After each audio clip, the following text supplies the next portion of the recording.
Hello everyone and welcome back to Math Ball Master. আৰম্ভ কৰো আমাৰ আজিৰ সেশনটো তো আজিৰ সেশনটো হ'ব এটা প্ৰেক্টিস সেশন তো আমি কি কৰিম এনালাইজিং মোশন ইউজিং নিউটনছ ল তো যেতিয়া মোশন হৈ থাকে সেই মোশনটো কি ধৰণৰ মোশনটো কেনেকা হৈছে স্পিডত গৈছে ৰেষ্টত আছে তো সেই মোশনৰ যোনটো নেচাৰটো হয় তা সেইটো আমি এনালাইজ কৰিম নিউটনৰ যোনটো ফাৰ্ষ্ট ল আমি অলৰেডি ষ্টাডি কৰি থৈছো সেইটো ইউজ কৰিম let us begin Question number 1 ইয়াতে কৈছে যে a bird is flying in a straight line towards the left তো আমি এনেকাকৈ বুজিব এইটো বুজিবৰ কাৰণে বেষ্ট হৈছে আমি এটা নম্বৰ লাইন লৈ লওঁ তো লেটছ সে এইটো আমাৰ পজিশ্যন ও হৈছে আৰু আমাৰ যোনটো বাৰ্ড আছে ই ষ্ট্ৰেইট লাইনত গৈ আছে লেফ্ট চাইডে ঠিক আছে at t equals to zero' it starts to slow' down ঠিক আছে এইখিনিত আমি যেনিবা দিছোঁ t equals to zero' some time হয় এইখিনিৰ পৰা গৈ আছে টি ইকুৱেলছ টু জিৰ'ত কি হ'ল ই শ্ল' হৈ গ'ল বাৰ্ডৰ যোনটো শ্ল' ডাউন হৈ গ'ল মানে তাৰ যোনটো মোশ্যনটো হৈ গ'ল সেইটো শ্ল' হৈ গ'ল এণ্ড দেন অলপ দেৰি পিছত T equals two T one time যেতিয়া পাৰ হৈ গ'ল তো বাৰ্ডটো আহি পেলাই কি হৈ গ'ল এটা গছৰ ডালত আহি পেলাই বহি দিলে তাৰমানে কি হ'ল তাৰ ভেলচিটি একেবাৰে জিৰ' হৈ গ'ল Now, which of these could correctly describe the variation of the net force on the bird from t equals to 0 to t1? তো t equals to 0 পৰা t equals to 1 লৈ ইয়াৰ ওপৰত কিবা এটা ফ'ৰ্চ লাগিলে অবভিয়াছলি বিকজ এটা move কৰি থকা বস্তু এটা আহি পেলাই যদি ৰখি পেলাই ষ্টপ হৈ পেলাই যদি এটা ডালত বহি আছে তেনেহ'লে ডেফিনেটলি ইয়াৰ ওপৰত এতিয়া ফ'ৰ্চ এটা লাগিছে ফ'ৰ্চ এটা লাগিছে তো সেইটো কাৰণেতো ই ষ্টপ হ'ল তো এতিয়া কথাটো কৈছে যে এই ফ'ৰ্চটো যে ৰাখিলে কিহৰ কাৰণে হ'ল মানে কি ইয়াৰ which of these could correctly describe কোন ধৰণৰ ফ'ৰ্চটোৱে আমাক ডেছক্ৰাইব কৰিব এই টাইপ অফ এই যোনটো আমাৰ মোশ্যন চেঞ্জ হৈছে তো প্ৰথম কৈছে the net force is towards the left and constant ইয়াতে আমি এটা বস্তু মনত ৰাখিব লাগিব প্ৰথমতে এক্সেলাৰেশ্যনটো চাই লওঁ ফ'ৰ্চৰ কথা আমি পিছত পাতিম তো এক্সেলাৰেশ্যনৰ ফৰ্মুলা কি আছে final velocity minus initial velocity whole divided by change in time এতিয়া চেঞ্জ ইন টাইম কি হ'ব final time minus initial time ঠিক আছে অ'কে এতিয়া ফাইনেল ভেলচিটিটো আমি গম পাইছোঁ ই আহি পেলাই জিৰ' হৈ গ'ল এইটো জিৰ'ই থাকক মাইনাছ ইনিচিয়েল ভেলচিটি ভি আই আছে ডিভাইডেড বাই ফাইনেল টাইম টি এফটো কি আছে টি1 আছে আৰু যোনটো ইনিচিয়েল টাইম টি1 মানে জিৰ' আছে আমাক খালি এইখিনি মমেণ্টৰ ভিতৰতে লাগে ক'ৰ পৰা আহি আছে ইমানখিনি নালাগে টি ইকুৱেলছ টু জিৰ' আৰু টি ইকুৱেলছ টু টি1ৰ ভিতৰতে আমাক লাগে তো তাৰ মানে আমাৰ এক্সেলাৰেশ্যন আহিছে মাইনাছ ইনিচিয়েল ভেলচিটি ডিভাইডেড বাই টি1 এইটো হৈছে তো তাৰমানে কি এক্সেলাৰেশ্যন হৈছে এটা নেগেটিভ ভেলু তো এক্সেলাৰেশ্যন নেগেটিভ ভেলুৰ মিনিংটো কি হৈ গ'ল তো আমি ইনডাইৰেক্টলি এনেকৈ ক'ব পাৰোঁ আমাৰ যোনটো এক্সেলাৰেশ্যনটো হৈছে এইটো অপজিট ডাইৰেকশ্যন আছে তাৰমানে ৰাইট ছাইডত আছে যদি অৰিজিনেল ভেলচিটিটো আমাৰ লেফ্ট ছাইডে আছে তেনেহ'লে আমাৰ এক্সেলাৰেশ্যনটো নেগেটিভ হোৱাৰ মিনিংটো কি হৈছে ইয়াৰ ভেলচিটি ডাইৰেকশ্যনৰ অপজিট ডাইৰেকশ্যনত মানে ৰাইট ছাইডে আছে এতিয়া আমিতো এটা কথা কৈছিলোঁ যে নেট ফ'ৰ্চে সদায় কি ক্ৰিয়েট কৰে নেট ফ'ৰ্চৰ কাৰণে এক্সেলাৰেশ্যন হয় নেট ফ'ৰ্চৰ কাৰণে আমাৰ এক্সেলাৰেশ্যন হয় তো ইনডাইৰেক্টলি ইয়াৰ মিনিংটো এইটো হৈছে যোনটো ফালে আমাৰ এক্সেলাৰেশ্যনৰ ডাইৰেকশ্যন থাকিব যোনটো হৈছে আমাৰ ৰাইটৰ ফালে তো সেইটো ডাইৰেকশ্যনতে আমাৰ নেট ফ'ৰ্চৰ ডাইৰেকশ্যনটো থাকিব আমাৰ যোন নেট ফ'ৰ্চৰ ডাইৰেকশ্যন ৰাইট ছাইডে থাকিব so' net force is towards the left ভুল হ'ব the net force is towards the right yes এইটো হ'ব পাৰে the net force is towards the right হ'ব পাৰে the net force is towards the যিমানখিনি লেফ্টখিনি আছে সেইখিনি আমি গুচাই দিওঁ এতিয়া আমি চাওঁ নম্বৰ বি এন চিত কৈছে the net force is towards the right but ইয়াতে এটা প্ৰথমটোত কৈছে অপশ্যন বিত কৈছে যে আমাৰ নেট ফ'ৰ্চটো কনষ্টেণ্ট হয় এটা ফিক্সড ভেলু হয় এইটো কোনো চেঞ্জ হোৱা নাই ৱেৰ এজ চিট কৈছে যে নেট ফ'ৰ্চ ইজ ডিক্ৰিজিং এইটো জানিবলগীয়া কথা অবভিয়াছলি ডিক্ৰিজে হ'ব ডিক্ৰিজ কেলে হ'ব বিকজ ফ'ৰ্চটো যদি আমাৰ কমি কমি গৈ থাকে তাৰমানে তাৰ এক্সেলাৰেশ্যনটো কমি কমি গৈ আছে এক্সেলাৰেশ্যন কমি যোৱাৰ কাৰণেতো ফাইনেলি আহি পেলাই ইয়াৰ ভেলচিটিটো জিৰ' হৈ গ'ল সেইকাৰণে ই ডালত আহি পেলাই বহিলে তো সেইকাৰণে আমি অপশ্যন বিটো ৰিজেক্ট কৰি দিম ইয়াতে অপশ্যন চিটোৱে চিলেক্ট কৰিম যে নেট ফ'ৰ্চটো ৰাইট ডাইৰেকশ্যন হ'ব বাট সেই ফ'ৰ্চটো কমি কমি গৈ থাকিব যাৰ ফলত আমাৰ ইয়াৰ ভেলচিটিটো আহি পেলাই জিৰ' হৈ যাব এক ধৰণৰ আনবেলেঞ্চ ফ'ৰ্চ আছে অ'কে তো এতিয়া আমি অপশ্যন চিটো চিলেক্ট কৰি লওঁ ভেৰিফাই কৰি চাওঁ অ'কে তো ইয়াতে এক্সপ্লেনেশ্যনটো দিয়া থাকিব তো এবাৰ চাই ল'লে হ'ল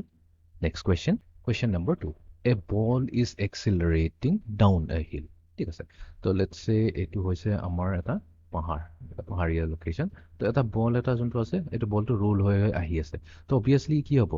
গ্ৰেভিটেশ্যনেল ফ'ৰ্চ থাকিব যাৰ ফলত ইয়াৰ এক্সেলাৰেশ্যন হ'ব বিকজ এইটো সদায় আমি এটা চাওঁ যেতিয়া ষ্টাৰ্ট হ'ব এটা লাহে লাহে ভেলচিটিৰে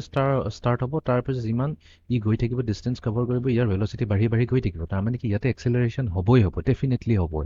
সেইকাৰণে ইয়াতে কৈছে বল is accelerating down a hill এতিয়া যেতিয়া এই বলটো তললৈ পৰি আছিলে সেইটো সময়তে কি হ'ল এ window starts blowing up hill এইটোক ডাউনহিল বুলি কয় বিকজ আমি ওপৰৰ পৰা তললৈ যেতিয়া আহোঁ আমি এইটোক ডাউনহিল বুলি কওঁ আৰু যেতিয়া তলৰ পৰা ওপৰলৈ যাওঁ সেইটোক আমি আপহিল বুলি কওঁ তো ইয়াতে কৈছে আমাৰ বতাহ বলিছে আপহিল ডাইৰেকশ্যনত ঠিক আছে এইটো হৈ গৈছে আমাৰ window a wind starts blowing uphill against the ball's motion. তাৰমানে বলৰ মোশনটো যদি তলফালে আহিছে উইণ্ডে অপজিট ডিৰেকশ্যনত গৈছে তাৰ ফলত কি হৈছে the net force on the ফল অবভিয়াছলি এটা নেট ফ'ৰ্চ লাগিছে এটা ফ'ৰ্চ এইফালে লাগিছে এটা ফ'ৰ্চ অপজিট ডাইৰেকশ্যনত আহিছে দুটাই ইটো সিটো কি কেঞ্চেল আউট কৰিব চেষ্টা কৰিব the net force on the ball becomes zero' ঠিক আছে তো যোনটো নেট ফ'ৰ্চ লাগিলে সেইটো জিৰ' হৈ গ'ল এতিয়া আমাক কৈছে ডেছক্ৰাইব দ্য বলছ motion when the net force on it became zero' তো ঠিক আছে আমি মানি ল'লোঁ যে বতাহ অহাৰ কাৰণে আমাৰ যোনটো নেট ফ'ৰ্চটো ইয়াত আছে ইয়াৰ এটা ফ'ৰ্চেৰে তলত আহিছিলে সেইটো আহি পেলাই ৰখি গ'ল তো এইটো কি হ'ব ইয়াক ৰখাই এইটো বলটোৰ ওপৰত যোনটো আমাৰ হেৰি হ'ব মোশ্যন হ'ব সেইটো কি হ'ব দ্য বল ষ্টপছ বলটো বোলে ৰখি যাব বিকজ হ'ব পাৰে মনত লাগিব পাৰে যিমানটো ফ'ৰ্চেৰে সি তলত আহিছে একজেক্টলি ছেইম ফ'ৰ্চেৰে তাক ইয়াতে বতাহ মাৰিলেতো তাৰমানে কি বলটো আমাৰ ৰখি যাব একচুৱেলি বলটো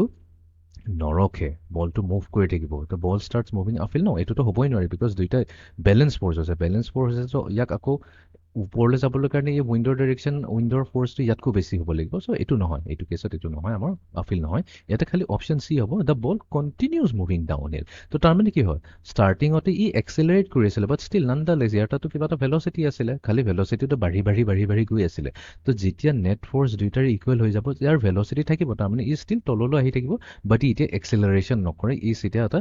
ফিক্স ভেলচিটিত আহি থাকিব যিমানটো ভেলচিটি এইখিনিত থাকিব ছেইম ভেলচিটি ইমানখিনিতো থাকিব তো ছেইম ভেলচিটি এটা কনষ্টেণ্ট ভেলচিটিতে ইয়াতে থাকিব ঠিক আছে তো নেট ফ'ৰ্চ যদি জিৰ' হয় তেনেহ'লে মনত ৰখিব ভেলচিটি জিৰ' হৈ নাযায় ভেলচিটিটো অলৰেডি আছে ই খালি কি কৰিব এক্সেলাৰেশ্যনটো জিৰ' কৰি দিব সেইকাৰণে আমি ক'ম যে the ball continues moving down hill move কৰি থাকিব ষ্টপ হৈ নাযায় এতিয়া আমি যাওঁ নেক্সট কুৱেশ্যনটোলৈ a scientist notes that a ball falls through a liquid at a constant speed ঠিক আছে তো এটা চাইণ্টিষ্টে অবজাৰ্ভ কৰিলে চ' লেটছ চে এটা বিকাৰ এটা আছে এই বিকাৰটোত কিবা ধৰণৰ লিকুইড আছে এটা স্পেচিয়েল টাইপ অফ লিকুইড আছে এই লিকুইডটো পানী নহয় তো ইয়াতে কি কৰিলে এটা বল এটা পেলালে ঠিক আছে এই বল এটা পেলালে তো বলটো কি হ'ব তললৈ যাব ই ডুবিব The same ball when dropped in air falls with an increasing speed কৈছে এই ছেইম বলটো যদি আমি এই বিকাৰত থকা লিকুইডৰ ভিতৰত নেপেলাই পেলাই যদি বাহিৰত পেলালোঁ য'ত অনলি হাৱা আছে তেনেহ'লে এই বলৰ স্পীডটো অলপ বেছি হৈ যায় ইনক্ৰিজিং স্পীড মানে কি ইয়াতে এক্সেলাৰেশ্যন আছে ঠিক আছে চাম চৰ্ট অফ এক্সেলাৰেশ্যন আছে তো এতিয়া তাৰমানে ইয়াৰ মিনিংটো কি গ'ল ইয়াৰ স্পীডটো যদি আমি এয়াৰত দিওঁ ইয়াৰ স্পীডটো বেছি হ'ব কম্পেয়াৰ টু লিকুইডত দিলে ইয়াৰ যোনটো ভেলচিটি হ'ব সেইটো কম হ'ব তো ইয়াতে কি হৈছে তাৰমানে কি ফ'ৰ্চ অফ গ্ৰেভিটি বেছি হৈ যায় নে লিকুইডৰ ভিতৰত ফ'ৰ্চ অফ গ্ৰেভিটি বেছি হৈ যায় ন সেইটোতো মিনিংলেছ কনচেপ্ট হৈছে যদি ফ'ৰ্চ অফ গ্ৰেভিটি এজিউম কৰি লৈছোঁ বুলি ইয়াতে বেছি হ'ল তেনেহ'লেতো ইয়াৰ স্পীডটো বেছিহে হ'ব লাগিছিলে এয়াৰতকৈতো স্পীডটো কমহে হৈছে বেছি হৈছে তো ই হ'ব নোৱাৰে ইনচাইড দ্য লিকুইড কৈছে যে এই লিকুইডৰ ভিতৰত কিবা এটা ফ'ৰ্চ আছে যোনটো বলৰ ওপৰত ফ'ৰ্চটো দিছে এনেকুৱা এটা ফ'ৰ্চ এটা দিছে such that it is acting against gravity but not as strong as gravity তো এইটো গ্ৰেভিটিৰ এগেইনষ্টত আছে গ্ৰেভিটিটো কি আছে গ্ৰেভিটিৰ কাৰণে ফ'ৰ্চ অফ গ্ৰেভিটিৰ কাৰণে ই তলত আহি আছে বাট এটা আছে কিবা এটা ধৰণৰ ফ'ৰ্চ এটা আছে এই বলটোৰ ওপৰত liquid force by the liquid বুলি কৈ কওঁ যোনটো ইয়াৰ ওপৰত ফ'ৰ্চ আছে বাট এইটো ইয়াৰ নিচিনা ইমান ষ্ট্ৰং নহয় সেইকাৰণে কি কৈছে অলটো ষ্ট্ৰং নহয় তো কি হ'ব ই লাহে এইটো বাট এটা অপ'জ কৰিব সেইকাৰণে আনবেলেঞ্চ ফ'ৰ্চ হোৱাৰ কাৰণে কি যিহেতু এফ লিকুইডতকৈ বেছি ডাঙৰ হয় কাৰণে আল্টিমেটলি তলতে আহিব বাট ই শ্ল' হৈ যাব তো য়েছ মে বি হ'ব পাৰে মে বি বিটো হ'ব পাৰে the force of gravity is weaker in the liquid এইটো মিছা কথা হয় ফ'ৰ্চ অফ গ্ৰেভিটিটো সদায় ফিক্স থাকিব আমি যদি আৰ্থত থাকোঁ তেনেহ'লে কোনো ধৰণৰ এইটো হ'ব নোৱাৰে এইটোতো মিছা কথা inside the liquid there is a force on the ball that is equal in magnitude but acting against gravity তো ইয়াতে কৈছে ইনচাইড দ্য লিকুইড যে এটা ফ'ৰ্চ এটা আছে কিবা ধৰণৰ ফ'ৰ্চ এটা আছে যোনটোৰ কাৰণে এই ফ'ৰ্চটো যেনেকৈ এফ লিকুইডটো আছে সেই এফ লিকুইডটো ইয়াতে এক্সিষ্ট কৰিছে বাট এইটো একজেক্টলি ছেম টু ছেম কৈছে যে F liquid equals to F G হৈ যায় তো F liquid equals to F G যদি হৈ যায় তেনেহ'লে আমি কি কৈছোঁ যোনটো আমাৰ বলৰ কেছটোত আছিলে আপহিল ডাউন হিলৰ কেছত তো এইটো কেছত কি হ'ব নেট ফ'ৰ্চ জিৰ' হৈ গ'ল নেট ফ'ৰ্চটো জিৰ' হৈ গ'ল বাট কি হ'ব ই এতিয়া কনষ্টেণ্ট স্পীডত ক'ব আৰু সেইটো কথাই কৈছে a scientist note that a ball falls through a liquid at a constant speed তো ইয়াতে আমাৰ হিণ্টটো একচুৱেলি অলৰেডি দিয়ে থৈছিলে কুৱেশ্যনটোতে তো ই যোনটো হৈছে এটা কনষ্টেণ্ট স্পীডত গৈ থাকিব চ' এইটোৱে হৈ যাব আমাৰ কাৰেক্ট আনচাৰ অপশ্যন ডি আমি চিলেক্ট কৰি ভেৰিফাই কৰি ল'ম Okay, এতিয়া আমি যাওঁ next কুৱেশ্যনটোলৈ Amartya throws a rubber ball at a wall and uses a high-speed camera to record the collision. তো Amartya কি কৈছে এটা ৰাবাৰ বল এটা ৱালত দিলে এইটো এটা আমাৰ ৱাল হয় তো এটা বল এটা হয় এই বলটো ৱালৰ ফালে দিলে তো কি হয় আমি জানো আৰু এইটো ছেইম বস্তুটো কি আছে এটা হাই স্পীড কেমেৰাৰে ৰেকৰ্ড কৰি আছে তো বলটো যাই পেলাই কি কৰিব ৱালত এনেকা লাগিব ষ্ট্ৰাইক কৰিব তাৰপিছত কি হ'ব বলটো তাৰ ডাইৰেকশ্যন চেঞ্জ কৰিব চ' লেটছ চে এইটো হৈ গৈছে তাৰ ইনিচিয়েল ভেলচিটি vi এই ভেলচিটিৰে বলটো গৈ আছে তাৰপিছত ৱালত লাগি পেলাই তাৰপিছত কি হ'ব তাৰ ডাইৰেকশ্যন চেঞ্জ হ'ব এইটো হৈ যাব ইয়াৰ vf ঠিক আছে তো ইয়াতে আমি এটা কাম কৰোঁ এটা কনভেনশ্যন এটা লওঁ কনভেনশ্যনটো এনেকৈ কৰিলোঁ যিটো নাম্বাৰ লাইন হয় যদি আমি লেফ্ট ৰাইট চাইডে থাকোঁ তেনেহ'লে এইটো আমাৰ পজিটিভ হৈ যাব আৰু যদি জিৰ'ৰ এইফালে থাকোঁ লেফ্ট চাইডে থাকোঁ এইটো আমাৰ নেগেটিভ হৈ যাব তো তাৰ মানে vi যোনটো হৈছে আমাৰ পজিটিভ হৈ গ'ল সেইটো বুজিবৰ কাৰণে ইজি হ'ব আৰু যোনটো vf হৈ গ'ল সেইটো আমাৰ নেগেটিভ হৈ গ'ল বিকজ ইয়াতে ডাইৰেকশ্যন চেঞ্জ হৈছে অ'কে এতিয়া কি কৈছে যে he sees that the ball moves towards the right ঠিক আছে he sees that the stays momentarily at rest in contact with the wall and then moves towards the left এইটোই দেখা পাইছে প্ৰথমতে ৰাইট চাইডে গৈ আছে এইটো কেমেৰাত যেতিয়া চাইছে শ্লো মোশ্যনত চাইছে তো বলটো প্ৰথমতে কি হৈছে ৰাইট চাইডলৈ গৈ আছে তাৰপিছত ৱালত যেতিয়া ধাক্কা মাৰিব অলপ দেৰি কাৰণে ই কি হ'ব ষ্টপ হ'ব তাৰ মোশ্যনটো ষ্টপ হৈ যাব তাৰপিছত কি হ'ব ডাইৰেকশ্যনটো চেঞ্জ হৈ পেলাই বলটো এবাৰ আকৌ লেফ্ট চাইডে যাব ন which of this describes the net force তো অবভিয়াছলি এই বলটো কিবা এটা নেট ফ'ৰ্চ হৈছে বিকজ মই অলৰেডি কি কৈ থৈছিলোঁ যে নেট ফ'ৰ্চ যদি থাকে কোনোবা যদি নেট ফ'ৰ্চ থাকে তেনেহ'লে কি হ'ব এক্সেলাৰেশ্যনটো হ'বই ডেট ইজ ফৰ চিয়'ৰ এক্সেলাৰেশ্যন হ'ব প্লাছ চেঞ্জ ইন ডাইৰেকশ্যন এটাও হয় ডাইৰেকশ্যন চেঞ্জো হৈ যায় ঠিক আছে কেতিয়াবা কেতিয়াবা ঠিক আছে তো কেতিয়াবা ডাইৰেকশ্যন চেঞ্জ নহয় বাট কেতিয়াবা ডাইৰেকশ্যন চেঞ্জ হয় যেনেকৈ এইটো কেছত এটা ডাইৰেকশ্যন চেঞ্জ হৈছে তো মই কৈছে which of these describe the net force on the ball when it comes to rest momentarily তো যেতিয়া ৰেষ্টত আহে অলপ দেৰিৰ কাৰণে তো তেনেহ'লে ইয়াতে বলটোৰ নেট ফ'ৰ্চটো কি হ'ল তো সেইটো কাৰণে এগেইন আমি এক্সেলাৰেশ্যন ফৰ্মুলাটো লওঁ এক্সেলাৰেশ্যন ফৰ্মুলা কি হৈছে vf মাইনাছ vi ডিভাইডেড বাই টোটেল টাইম ঠিক আছে একদম কম টাইমৰ কাৰণে যোনটো এইখিনি আমাৰ ইয়াতে হিট কৰিছে তো এইটোতো আমি এটা গম পালোঁ যে আমাৰ যোনটো vf হৈছে এইটো নেগেটিভ একচুৱেলি vf ল'ব লাগিব কিয় আমি নেগেটিভ সেইকাৰণে ল'ব লাগিব বিকজ ইয়াৰ vfৰ ডাইৰেকশ্যনটো লেফ্ট চাইডে আছে মাইনাছ viটোতো পজিটিভ আছে তো vf মাইনাছ vi থাকিব ডিভাইডেড বাই টাইমৰটোতো কোনো পজিটিভ নেগেটিভ কথা নাই তো অভাৰঅল আমি যি ভেলু পুট কৰিম তেনেহ'লে আমাৰ এক্সেলাৰেশ্যন কি আছে নেগেটিভ আহিছে এক্সেলাৰেশ্যন নেগেটিভ অহাৰ মিনিংটো কি হৈছে তাৰমানে আমাৰ এক্সেলাৰেশ্যনটো আমি এনেকৈ চাব লাগিব এক্সেলাৰেশ্যনটো আমাৰ লেফ্ট চাইডে পইণ্ট কৰি আছে বিকজ নেগেটিভ ভেলু পাইছোঁ এক্সেলাৰেশ্যন নেগেটিভ ভেলুৰ মিনিংটো হয় আমি সদায় মেইন কনভেনশ্যনটো চাব লাগিব আমি কৈছোঁ যিবোৰ বস্তু লেফ্ট চাইডে হ'ব সেইটো নেগেটিভ হ'ব তাৰ মানে আমাৰ এক্সেলাৰেশ্যনটো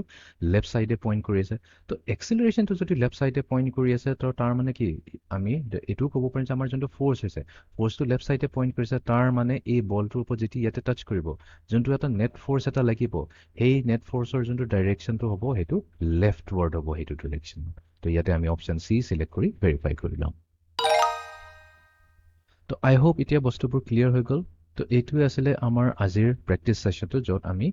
মোশ্যন কেনেকুৱা ধৰণৰ মোশ্যন হয় সেইটো এনালাইজ কৰিলোঁ ইউজিং নিউটনৰ first law' so' see you in the next session thank U